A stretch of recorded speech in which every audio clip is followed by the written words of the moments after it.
آپ کے کریئر میں ہم انٹرسٹڈ ہیں, آپ آج کل کی جنریشن سے, لوگ آپ کو دیکھنا چاہتے ہیں, سننا چاہتے ہیں, یہ جاننا چاہتے ہیں کہ ہاؤ ڈڈ یو اسٹارٹ اور آپ یہاں تک کیسے پہنچی. چلیں یہ اچھی بات ہے کہ آپ نے مجھے یہ نہیں کہا کہ کچھ خبریں پڑھ کے سناؤ.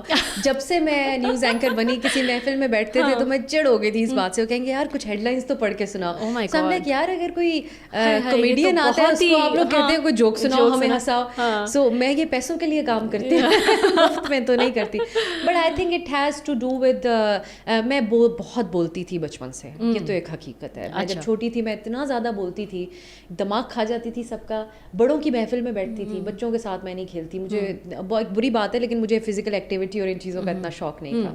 سو بیٹھ کے سننے کا کہ ملک میں کیا چل رہا ہے اور کیا ہوگا. I remember, bill it's a funny story also. ہم ابھی بہت ہی چھوٹی اسکول میں داخلہ وغیرہ ہوا تھا تو پرویز مشرف صاحب نے ٹیک اوور کیا تھا. سو یونیفارم میں دیکھا تو میں اپنے والد صاحب کو کہتی تھی یہ دیکھیں یہ ہے ہمارا لیڈر, مائی فیوریٹ مین. والد صاحب بہت ڈیموکریٹ تھے, he was such an activist even at that time but very polite. I think that I got from him. So وہ اتنے ہنستے بھی تھے میرے اوپر, تو کہتے تھے یہ کتنی حیرت انگیز لڑکی ہے, اس کو کتنا شوق ہے خبریں سننے کا. سو وہ میں ان کے ساتھ سنتی. تو مجھے ایک دن کہنے لگے کہ نہیں, he is not a hero, he is a dictator. So پھر انہوں نے بتایا کہ بیٹا, تو میں نے کہا کہ یہ کیا ہوتا ہے پریزیڈنٹ وغیرہ, میں بہت سوال پوچھتی تھی, پرائم منسٹر. تو وہ کہتے تھے جس طرح گھر کا والد میں ہوں, اس طرح جو پرائم منسٹر ہوتا ہے وہ گھر کا والد ہوتا ہے. وہ مشرف صاحب کو تو ایکنالج نہیں کرنا چاہ رہے تھے. سو میں اتنی فکر کرتی تھی اس وقت بھی بیٹھ کے کہ ایک دن وہ مشرف صاحب باہر کسی دورے پہ گئے, یہ تو گھر کا والد ہے, یہ چھوڑ کے ہم پہ انڈیا اٹیک کر دے گا. One day I think Shaukat Aziz was the prime minister.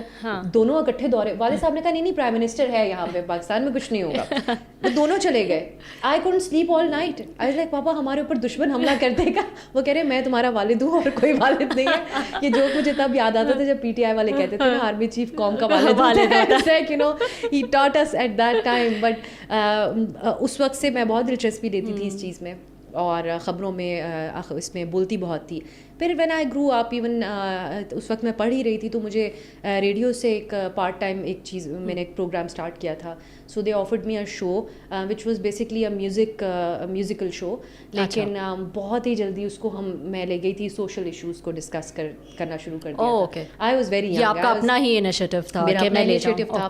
Radio کے اونرز جو تھے وہ خود صاحب تھے, ان کی وائف تھیں, وہ دونوں دیکھتے تھے, تو دے ور آلسو ویری اکوموڈیٹنگ. سو انہوں نے بھی کہا کہ اگر تمہیں انٹرسٹ ہے تو اچھے لوگوں کو بلاؤ, اینڈ یو نو. سو پھر میں وہاں سے, میں نے یہ جرنلسٹ بہت سارے ہمارے جو لیڈنگ جرنلسٹ ہیں ان کو بھی بلانا شروع کیا. میرا آفس جیو کے آفس کے بہت پاس تھا اسلام آباد میں. سو سلیم صافی صاحب کو ہم لے کے آئے اور کچھ اینکرز وغیرہ کو لے کے آئے. سو تب سے میں نے یہ محسوس کیا. لیکن luckily I got a job of an offer کہ آپ ٹی وی پروگرام, بیسکلی ان کو ہوسٹ چاہیے تھی, ایک میوزک پروگرام تھا جو کہ بڑا پاپولر تھا. سو ٹی وی کے لیے اوکے. سو انہوں نے مجھے بلایا اس کے لیے, تو I was not interested in that. I did not give them an audition. In fact I told them کہ مجھے بڑا شوق ہے خبریں پڑھنے کا یا پولیٹیکل پروگرام کا. سو انہوں نے کہا ٹھیک ہے پھر آپ آ کے آڈیشن دیں. اب خبروں میں جانا زیادہ مشکل تھا, تو مجھ سے 2-4 جملے سیدھے نہیں پڑھے گئے ٹو بی آنیسٹ. سو اس کے لیے بہت پریکٹس بھی چاہیے, لیکن انہوں نے پھر پریکٹس کروائی جو میری بیس ایکچولی میں سمجھتی ہوں وہاں پہ بنی.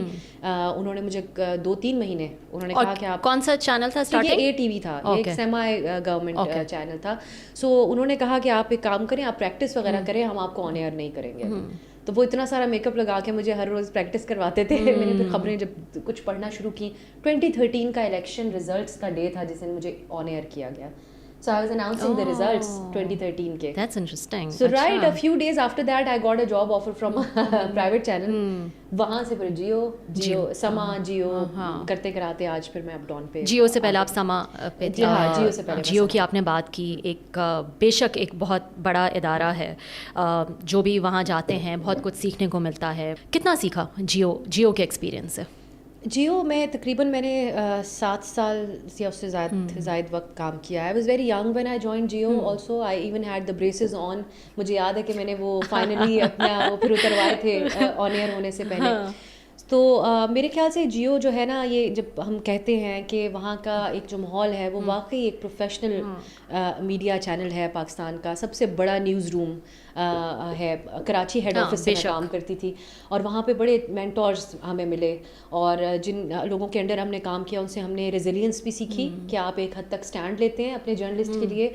وہاں سے یہ میرے اندر کریج آئی to speak up also. I must say it, the Geo کو میں کریڈٹ دیتی ہوں اس چیز کا. لیکن ہمیں یہ بھی سیکھنے کو ملا کیونکہ میں بہت بڑی نیوز ٹرانسمیشنس کو میں نے ہوسٹ کیا وہاں پہ. تو جب لائیو ٹرانسمیشن ہوتی ہے اور آپ کے سامنے بڑے سینسٹیو قسم کے ایشوز ہوتے ہیں, تو تب آپ یہ بھی سیکھتے ہیں کہ آپ نے ایز اے میڈیا پرسن کیسے رسپانسبلی جو ہے وہ خبر پڑھنی ہے یا لوگوں تک پہنچانی ہے. اس میں آپ کو بھی ایک اتھارٹی دی جاتی ہے کہ اگر آپ محسوس کریں کہ اس وقت آپ یہ نہیں کہنا چاہ رہے, تھوڑا آہستہ آہستہ بریک کریں گے, ایک دم لوگوں کو شوق نہیں دینا چاہ رہے. سو وہ جو پروڈیوسرس تھے, وہ جو کاپی رائٹرس تھے, ان سے سیکھنے کو ملا. اور یہ اس چیز کو میں ان کو بہت بڑا کریڈٹ دیتی ہوں. ایز ون ایگزامپل, اے پی ایس کا جو ڈے تھا, جب یہ واقعہ, ابھی کنفرم خبریں نہیں تھیں کہ کیا کہاں اٹیک ہوا, مطلب یہ تو پتہ تھا ایک اسکول ہے, لیکن کون سا اسکول ہے اور ایگزیکٹلی کیا ہو رہا ہے. تو اس وقت میں اکیلی بیٹھی ہوئی تھی اسٹوڈیو میں, and they just told me کہ ہمارے پاس یہ خبر ہے, لیکن you are not suppose to say army public school, you are not suppose to say this that or اینی تھنگ. دہشت گرد جماعت کا بھی ابھی کوئی ذکر نہیں کرنا آپ نے. تو میں اتنی کنفیوز تھی کہ وہ کس طرح پھر بریک کروں خبر.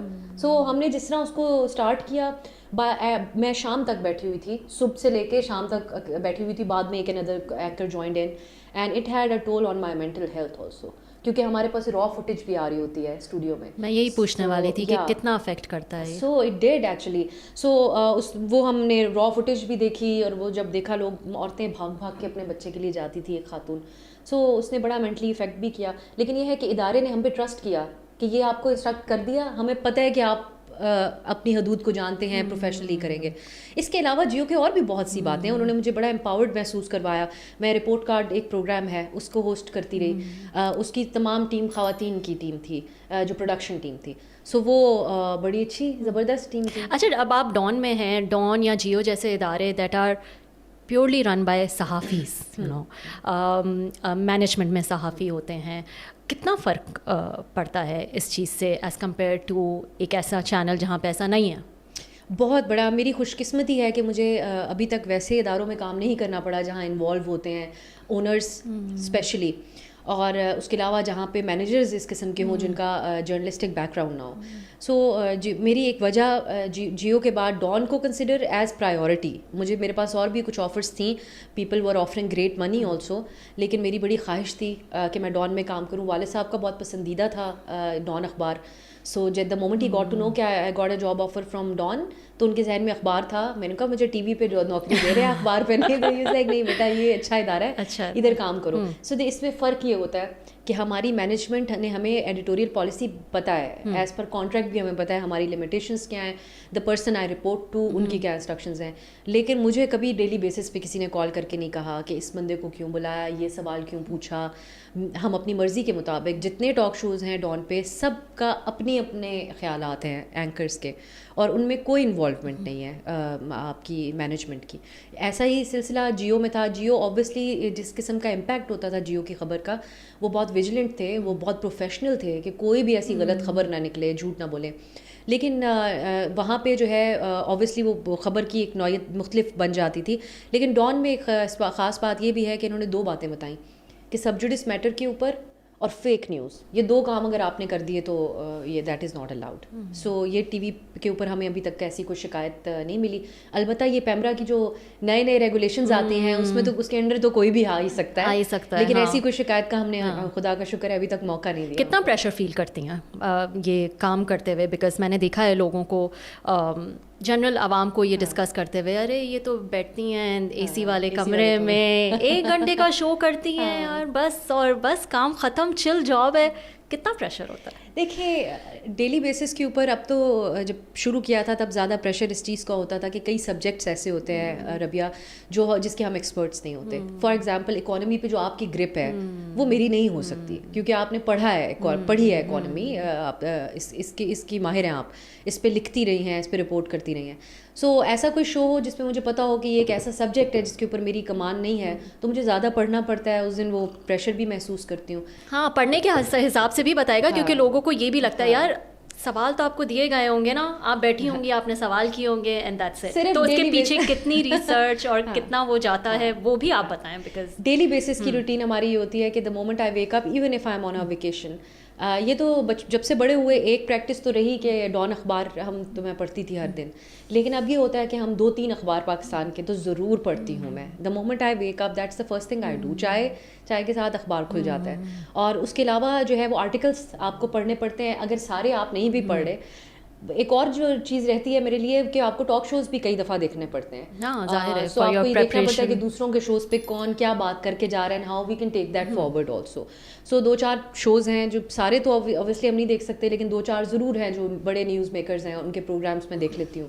اس کے علاوہ اسپیسیفک ٹو جو سبجیکٹ ہوتا ہے جو ہم اٹھا رہے ہوتے ہیں, خاص کر یہ عدالتی امور, اس کے اوپر we have to be very calculated. تو اٹ از اے پروسیس کہ آپ کورٹ رپورٹر سے بات کرتے ہیں, آپ جو لیگل ہمارے کچھ دوست ہیں ہماری بڑی رہنمائی کرتے ہیں آف دا کیمرا آلسو, اس کو سمجھنا, اس کی لیگیلٹی اور سب کچھ, کیس کو سمجھنا, عدالتی فیصلے کو سمجھنا, یہ ایک بڑا لمبا پروسیس ہوتا ہے. پھر یہ جو عدالتی فیصلے بھی بڑے لمبے چوڑے آتے ہیں, کمیشنز کی رپورٹس جو ہیں وہ کئی دفعہ 200 صفحات کا پیج ہوتا ہے. تو thanks to our team also, ہمارے جو ٹیم ممبرز ہوتے ہیں وہ بھی کئی دفعہ بریک ڈاؤن کرتے ہیں ہمارے لیے چیز کو. Then you also have to kind of go through that. So ایک یہ پروسیس تو ہوتا ہے, لیکن یہ لوگ جو سمجھتے ہیں کہ ہمارا فوکس جو ہے یہ جو ہوتا ہے نا تیار ہونا اور یہ ساری چیزیں, that is literally the last thing I think about, you know. تو یہ ہے پروسیس. اسی سے مرد حضرات بھی ایسے ہی پروگرام کرتے ہیں, خواتین بھی. ہاں اباؤٹ دا اے سی, میں نے ڈیلیبریٹلی اپنے لیے چوز کیا. ہر انسان کو اپنی ہمت کے بارے میں پتہ ہوتا ہے, تو میری بڑی خواہش تھی کہ میں رپورٹر بنوں, لیکن پھر میں نے یہ چوز کیا کہ یار یہ خواری مجھ سے ہوگی نہیں, کیونکہ میں ایک دن میں بہت اوور ویلم ہو جاتی ہوں. سو اٹس بیٹر کہ I stay in the studio and you know اپنے کمفرٹ زون کے اندر رہتے ہوئے ایسا کام کریں جس میں کئی دفعہ آپ اوبویسلی دماغ کا استعمال بہت زیادہ ہو جاتا ہے اس میں, بٹ یا فزیکل ایکٹیویٹی تھوڑی کم ہوتی ہے. نہیں تو پھر یہ فیل کرتی ہیں جو رپورٹر کولیگس ہوتے ہیں ان سے کہ یار یہ تو جو ہے یہ صحافی نہیں ہے, صحافی تو صرف ہم ہیں کیونکہ ہم فیلڈ رپورٹنگ کرتے ہیں. میں ان کو اس چیز کا کریڈٹ دیتی ہوں کہ وہ خبر لے کے آتے ہیں تو ہم پورا 1 گھنٹہ دکان چمکاتے ہیں ربیہ. سو میں اس چیز کا ان کو یقیناً میں سمجھتی ہوں ہم سے زیادہ اچھے بڑے صحافی تو ہیں, ان کا کریڈٹ ہے یہ. تمام جو ہمارے کیمرہ مین ہیں, جو ہماری ٹیم رپورٹر کے علاوہ بھی اس کے ساتھ جو ٹیم جاتی ہے, وہ سب لوگوں کی زیادہ ایفرٹ ہوتی ہے. وہ تو ہمارے لیے خبر جنریٹ کرتے ہیں, اور جو ایک بحث ہے نا جو غصہ کرتے ہیں رپورٹرز, وہ اس لیے کرتے ہیں کہ بہت بڑی تفریق ہے سیلریز کی, جس کے اوپر میں بات کرتی آ رہی ہوں. جو آپ کا فیلڈ رپورٹر ہے وہ بہت بنیادی سیلری سے پہ کام کر رہا ہوتا ہے. وہ تو ایک الزام رہتا ہے کہ چند ایک کے اوپر, یہ میں نے تو نہیں, میں تو یہ کہتی جو ہمارے رپورٹرز کے نمائندے ہیں, ایک سینئر جرنلسٹ خود بھی وہ رپورٹر ہیں, وہ کہتے ہیں کہ اور بہت سے کھانچے بھی بنا لیتے ہیں وہ بیچارے پھر اپنے حالات کی وجہ سے, وچ از ناٹ ایتھیکل. بٹ جو اینکر کی تنخواہ ہوتی ہے اس کو وہ اس میں اور رپورٹر کی سیلری میں بہت بڑا فرق ہوتا ہے. تب یہ ڈبیٹ جنریٹ ہوتی ہے کہ ہم اصل جرنلسٹ ہیں تو آپ کیوں پیسے کھا رہے ہیں بیٹھ کے.